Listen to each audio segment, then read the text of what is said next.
மாயம்பக்தி நேர்களுக்கு வணக்கம். சனி வக்ர பயிற்சியை பத்தி தான் இந்த நிகழ்ச்சியில பார்க்க இருக்கோம். 12 ராசிகளுக்கான பொது பலன்களை பத்தி தெரிஞ்சுக்கலாம்.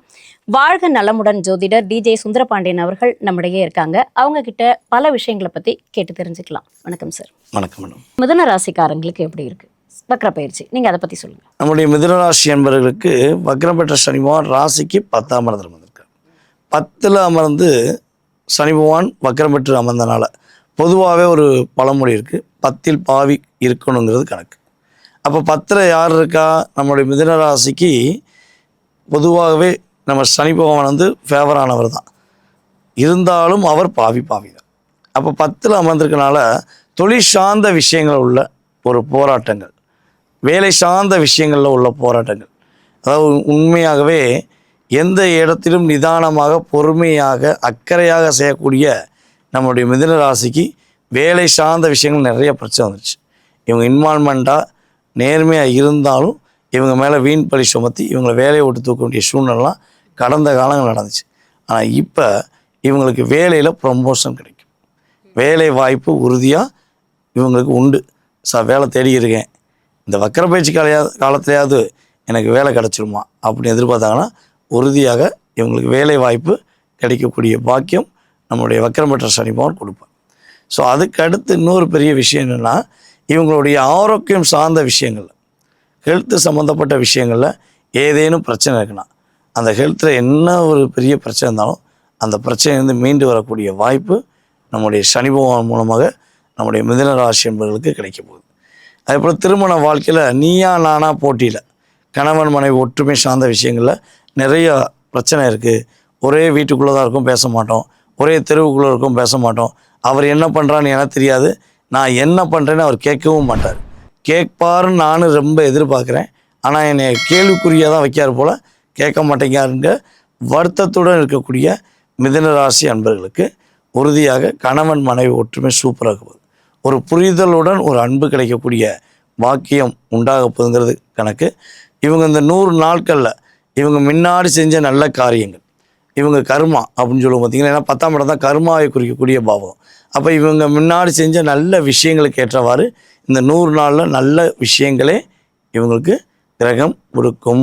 சந்தோஷத்தை தொலைத்து, சந்தோஷம் எங்கே இருக்குது, நம்ம வாழ்க்கையிலாம் சந்தோஷம் வருமா, நம்ம இப்படியே தான் போராடணுமா அப்படின்னு நினைக்கக்கூடிய மிதுனராசி என்பவர்களுக்கு சந்தோஷம் நிலைச்சிருக்கக்கூடிய ஒரு தன்மையை நம்முடைய வக்ரம் பெற்ற சனி பகவான் குருவின் அருளால், குருவின் பார்வை மூலமாக கொடுக்கக்கூடிய பாக்கியம் கிரக ரீதியாக ஏற்படுகிறது உண்மை.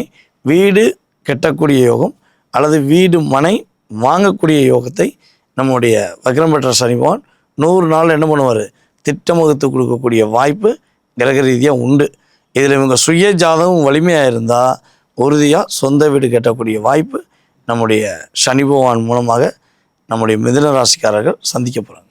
இப்போ என்னென்னலாம் இவங்க செய்யக்கூடாது சார்? கிட்டத்தட்ட இந்த 38 நாட்களில் நம்முடைய மிதுன ராசி அன்பர்கள் தன்னுடைய அம்மாவுடைய ஆரோக்கியம் சார்ந்த விஷயங்களில் எக்காரணத்தை கொண்டு அசால்ட்டாக இருக்கக்கூடாது. அம்மாவுக்கு பார்த்துக்குவாங்க, அம்மாவுக்கு ஒரு பிரச்சனை வராது அப்படின்னு அசால்ட்டாக இருக்கக்கூடாது. ஏதாவது சின்ன சின்ன பிரச்சனை வந்துச்சுன்னா உடனே என்ன பண்ணணும், ட்ரீட்மெண்ட்டுக்கு அவங்களை கூட்டு போய் அவங்களுக்கு ஒரு பார்க்கக்கூடிய, அதாவது சரி பண்ணக்கூடிய சூழ்நிலையை உருவாக்கிக்கணும். மற்றவங்ககிட்ட அதை வந்து ஒப்படைச்சிட்டு இவங்க உங்களுடைய வேலையை பார்த்தாங்கன்னா அம்மாவுடைய ஆரோக்கியத்தில் சின்ன பிரச்சனை வரும். அதே போல் இன்னொரு பெரிய விஷயம் என்ன, அம்மா கிட்ட வார்த்தைகளில் ரொம்ப கவனமாக இருக்கணும். அம்மா தானே, நம்மளை பாசம் வச்சுக்காங்க, நம்மளை புரிஞ்சுக்கிறோன்னு இவங்க அசால்ட்டாக எதுவும் வார்த்தைகளை விட்டுறக்கூடாது.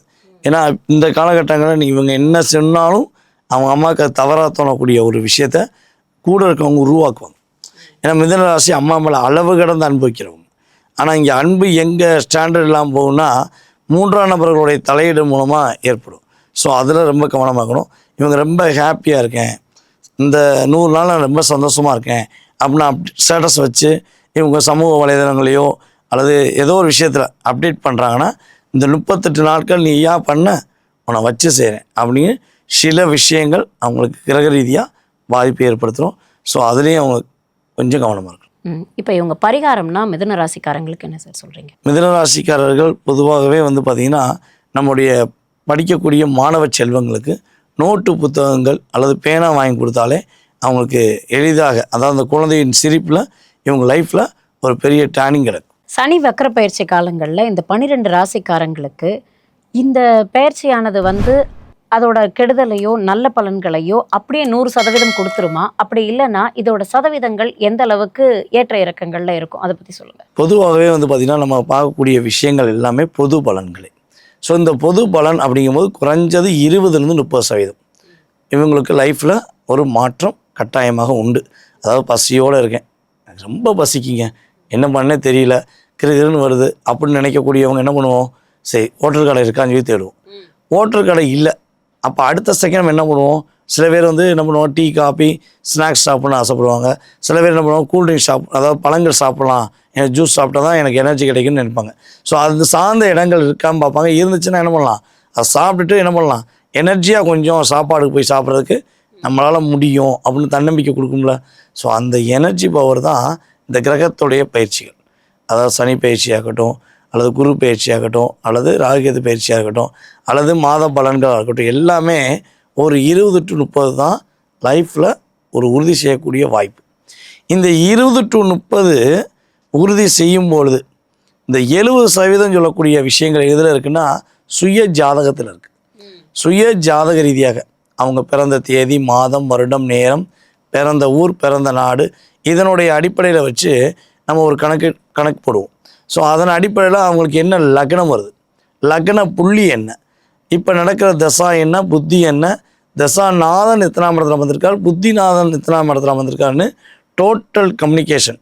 அவங்க கூட எந்த கிரகம் சேர்ந்துருக்கு, பாவ கிரகங்களுடைய பார்வை அதிகமாக இருக்கா, சுப கிரகத்துடைய பார்வை அதிகமாக இருக்கான்னு எல்லாத்தையும் செக் பண்ணோம்னா அக்யூரேட்டாக அவங்க மனசில் உள்ள எல்லா விதமான கேள்விகளுக்கும் கடந்த காலங்கள் மற்றும் எதிர்காலம் சம்மந்தப்பட்ட விஷயங்களை துல்லியமாக என்ன பண்ணலாம், நம்ம கணக்கிட்டு 70+ நம்ம சொல்லிடலாம். ப்ளஸ் இது ஒரு 30, ஆட்டோமேட்டிக்காக அவங்களுக்கு ஒரு 100% சரியான தீர்வு கிடைக்குங்கிறதா கிரக ரீதியான உண்மை. ஸோ இது வந்து இந்த கோச்சார பலன்கள் எல்லாமே 30 தான். அப்போ இந்த 30 பார்த்துட்டு எனக்கு எதுவுமே நடக்கலை, எதுவுமே கிடைக்க மாட்டேங்கி, நான் நினச்ச மாதிரி இல்லை அப்படின்னு நினைக்கக்கூடிய விஷயங்கள் சரியான பாதை கிடையாது. ஸோ இது வந்து ஒரு 30% உங்களுக்கு நடந்த விஷயங்கள், நடக்க போகிற விஷயங்கள் சொல்லியிருக்கோம். இது உங்களுக்கு பிடிச்சம் இருந்துச்சு என்ன பண்ணலாம், கான்டாக்ட் பண்ணாங்கன்னா நம்ம அவங்களுக்கு துல்லிய பலன் சொல்லிடலாம். சுயஜாதகம் பார்த்தாதான் அடுத்து இருக்கக்கூடிய அவங்களுக்கான வளர்ச்சி திட்டங்களை பற்றி தெரிஞ்சுக்க முடியும். கண்டிப்பாக சொல்லுவோம். இது பொது பலன்கள் மட்டும். நல்லது சார். இது வரைக்கும் வந்து சனி வக்கர பயிற்சி என்னென்ன செய்யும், என்னென்ன பரிகாரங்கள், என்னென்ன செய்யக்கூடாது, 12 ராசிக்காரங்க என்னென்ன செய்யக்கூடாதுங்கிறத பற்றி ரொம்ப துல்லியமாக ரொம்ப அழகாகவே எங்ககிட்ட வந்து ஷேர் பண்ணிக்கிட்டீங்க. அடுத்த நிகழ்ச்சியில் சந்திக்கலாம். நன்றி. நன்றி.